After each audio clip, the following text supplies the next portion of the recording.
নমস্কার। সই ছাড়া চাকরি। আমি স্বর্ণকমলিকা চক্রবর্তী। আমার লেখা গল্প এখন পড়ব। বিছানার চাদরটা কিছুতেই টান টান হচ্ছে না, কিন্তু আজ অন্য দিনের মতো নয়। যতক্ষণ পর্যন্ত মনের মতো হচ্ছে না, ততক্ষণ চেষ্টা চালিয়ে যাবে অনুপ্রভা। ঘড়িতে দেখলেও 10 মিনিট হয়েছে। অন্যদিন হলে মাথায় হয়তো বাজ ভেঙে পড়ত, কিন্তু আজ তা নয়। পৃথিবীতে প্রত্যেকটা মানুষের জীবনশৈলী আলাদা। অনুপ্রভার সুন্দর একটা জীবনশৈলী ছিল, কিন্তু আজ মনে হচ্ছে সেটাতে যেন ছন্দবদ্ধতা থাকছে না। কতটা হাঁটতে হবে? তৈরি হয়ে দাদাকে জিজ্ঞেস করল প্রভা। দাদা নিজেই জানেন না কি বলবে বোনকে। লোককে জিজ্ঞেস করে তারপর বোনকে আজ স্কুলে নিয়ে যাবে। আগামীকাল থেকে একাই থাকতে হবে। এতদিন বাড়ি থেকে মায়ের আদরে কলেজ জীবন অবধি কাটিয়েছে। যারা বাইরে থেকে এসে হোস্টেলে বা বাড়ি ভাড়া করে থাকতো, তাদের দেখে মনে হতো কি করে রান্নাবান্না বাজার করে কলেজ করছে।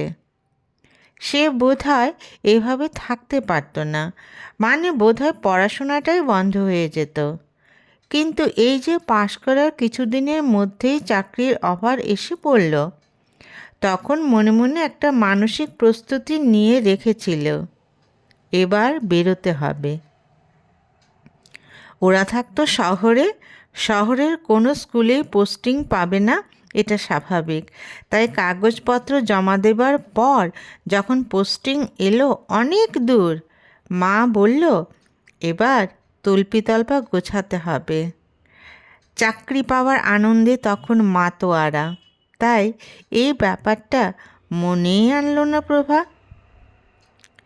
হেঁটে যাচ্ছে তো যাচ্ছেই, দাদা একটু গিয়েই রাস্তার পাশের লোকজনদের জিজ্ঞেস করছে, বলছে এই তো এসে গেছি। প্রভা অবাক হচ্ছে, কোথায় যাচ্ছে সে? কারণ রাস্তা শেষ হয়ে জমির আল ধরে যেতে হবে। দাদা বলল, হাঁটতে পারবি তো? না হলে জুতো হাতে নিয়ে নে, খালি পায়ে কাদাতে পড়ে যাওয়ার সম্ভাবনা কম হয়। জমিতে যারা কাজ করছিল তারা অবাক হয়ে তাদের দেখছিল। শহর থেকে এসেছে, ভালো লাগবে তো এই গ্রামে?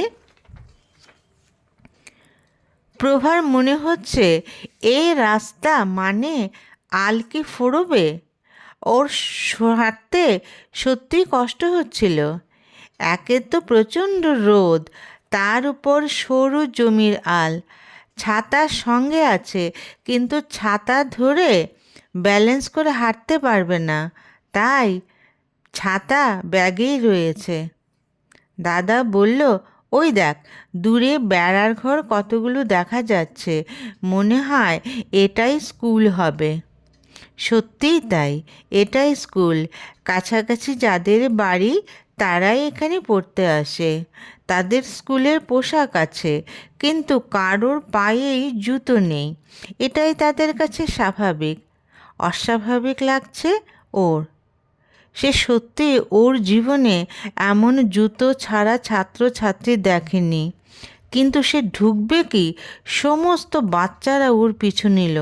ওরা প্রচণ্ড খুশি তাকে দেখে। বাচ্চারা বলছে, তুমি আমাদের পড়াবে? কি মজা, মারবে না তো? প্রভা হেসে বলল, কেন মারবো তোমাদের? তোমরা যে এক একজন পড়ি আমার কাছে। বাচ্চারা খুশি হয়ে প্রার্থনা সভায় চলে গেল। সেও সবার সঙ্গে গেল। নিজের গা থেকে ছাত্রীর গন্ধ যায়নি, কিন্তু সে এখন দিদিমণি। সে ক্লাস 1-এর ক্লাসে গেল। এরা যে সত্যিই ভীষণ ছোট, সে ক্লাস করবে কি? ওরা সবাই পারলে ওর কোলে উঠতে চায়। আর কত কথা! সে সবার কথা মনোযোগ দিয়ে শুনছে। ওরা কি খুশি! আজ প্রথম দিন, ওদের সাথে ভালো করে মিশতে হবে। এত সহজ সরল এরা। হঠাৎ ট্রেনের আওয়াজ। সে বুঝতে পারছে না কোথা থেকে এই আওয়াজ আসছে। বাচ্চারা হেসে বলল, ও তুমি জানো না, এখানে বাংলাদেশের একটা স্টেশন আছে, নদীর ওই পার, ওখানে ট্রেন আসে, তুমি বাড়ি যাওয়ার সময় দেখবে। ওরে বাবা, তার মানে ওর স্কুলটা একদম বর্ডারের কাছে। ভালোই হয়েছে, বিদেশে ট্রেন দেখবার সৌভাগ্য হবে মাঝে মাঝে। দাদা তো পরদিন বাড়ি চলে গেল। সে এখন একাই থাকবে। যে বাড়িতে ভাড়া নিয়েছে ওরা বেশ ভালোই, তবু সে তো এমন আর থাকেনি। ওর মনে হচ্ছে চাকরি করতে পারবে তো। সেই কবে গ্রীষ্মের ছুটি পড়বে তখন বাড়ি যেতে পারবে। এত দূর যে 2 মাসেও একবার বাড়ি যেতে পারবে না। ওর ঘরে হঠাৎ ভীষণ কান্না পেয়ে গেল। সে শহর থেকে এখানে এসেছে, তাদের সঙ্গে সব কিছুতেই একটা পার্থক্য থাকবে, এটাই স্বাভাবিক। এই যে মানিয়ে নেবার ব্যাপারটা, এটা খুব কঠিন। সে এখানে কাউকে চেনে না। আস্তে আস্তে পরিচিতিটা হলে তখন হয়তো মনটা বসবে। কিন্তু আজ ওর কিছুতেই ভালো লাগছে না। ভালো লাগার সঙ্গী একমাত্র বই। সে বাড়ি থেকে আসার সময় কয়েকটা বই নিয়ে এসেছিল, তার থেকে একটা নিয়ে পড়তে লাগলো। বাড়িতে মা বাবা দাদা সবাই মিলে কত আড্ডা দিচ্ছে, আর সে একা একা বই পড়ছে। চাকরি না পেলেও পাগল পাগল অবস্থা, কি করে দিন কাটাবো, আর পেয়েও একা একা কি করে থাকবো। প্রভা মনে মনে চিন্তা করতে লাগলো, মন বড়ই চঞ্চল, ওকে শান্তি দিচ্ছে না। কিন্তু মাসে প্রথম দিনটা, উফ, কবে আসবে? দেরি আছে সেটা, মাত্র তো জয়েন করলো। এখন থেকে সে বাবাকে একটু আর্থিক সাহায্য করতে পারবে। যেই এই কথাটা মনে হলো, অমনি ওর মুখটা হাসিতে ভরে উঠল। এখন মানে সামনের মাস থেকে আর বাবার কাছে হাত পাততে হবে না, বরং সেই বাবাকে বলবে, হাত পাতো, তোমার মেয়ের রোজগার। এখন সে ব্যাপারটা কল্পনা করছে, কিন্তু ছুটিতে যখন বাড়ি যাবে তখনই কিন্তু এই ব্যাপারটা বাস্তব হবে। এবার আর ওর মন খারাপ নেই। কেন থাকবে? প্রথম মাসের বেতন পেয়ে সে সবার জন্য ড্রেস কিনবে। মা বাবা দাদা কত খুশি হবে, কারণ সে চাকরি পেয়েছে। মেয়ে এতক্ষণ পিছনে দাঁড়িয়ে আছে, মা লক্ষ্যই করেনি।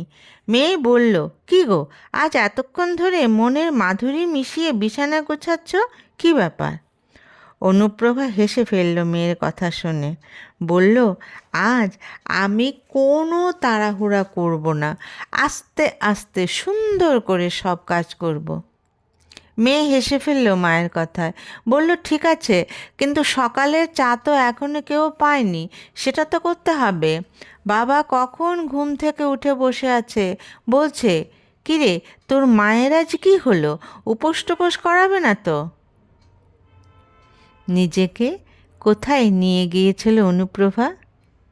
সেই প্রথম চাকরির যোগদানের দিনটা, আর এদিকে যেন সব কিছু উলটপালট হয়ে যাচ্ছে। সে তাড়াতাড়ি দৌড়ে রান্নাঘরে এসে বড়দের জন্য চা, মেয়ের জন্য হরলিক্স বানালো। একটু দেরি হয়ে গেছে, নিজেকে কেমন যেন অপরাধী লাগছে। কর্তা চশমার উপর দিয়ে গিন্নিকে একটু আর চোখে দেখল, তারপর চায়ের কাপে চুমুক দিল। চা পর্ব শেষ না হতেই রান্নার আয়োজন, সেটাও সময়ে শেষ করতে হবে, না হলে রান্নাঘরে এসে মেয়ে বলবে, এখনও রান্না হয়নি, খিদে যে পেট চুইচুই করছে। ওর বাবা সুগারের রোগী, অতএব সময় মতো চার্ট অনুযায়ী খাবার তৈরি করতে হবে। অন্যদিন তাও একটু আস্তে আস্তে চা বিস্কুট খেতে পারে প্রভা। আজ সেই সময়টুকু সে বিছানার চাদর ঠিক করা ও পুরনো স্মৃতিতে অতিবাহিত করেছে, তার খেসারত তো দিতেই হবে। অতএব কোনো রকমে ফু দিয়ে প্লেটে ঢেলে চা ঠান্ডা করে খেয়ে রান্না বসালো সে। গতকাল চাকরি থেকে অবসর নেবার পর মনে হয়েছিল কোনো কাজ নেই, আস্তে আস্তে সব কাজ করবে। আজ এখন মনে হচ্ছে এত বছর চাকরি, কত জায়গায় বদলি, সংসার সব করে ওই জীবন থেকে ছুটি পেলেও বাড়িতে কোনো ছুটি নেই। সেই টাইম টেবিল তাকে বজায় রাখতে হবে। অনুর মনে হচ্ছে ওর তো অবসর আসেনি, আর আসবেও না, বরং রান্নাবান্না এখন আরও বাড়বে। সে গতকাল মনে মনে খুব চিন্তা করছিল। চাকরি শেষ হয়ে গেল, কিন্তু ঘরের চাকরি যে আছে সেটার কথা মনেই হয়নি। কাজেই অনুপ্রভাদের অপশন নেই, যেটা হয় সেটা খাতায়, কারণ ওকে এখন সেই সই আর করতে হবে না। গৃহকর্ম আগের চেয়ে অনেক অনেক বেশি করতে হবে। সে কড়াতে ডাল সম্ভার দিল। নমস্কার।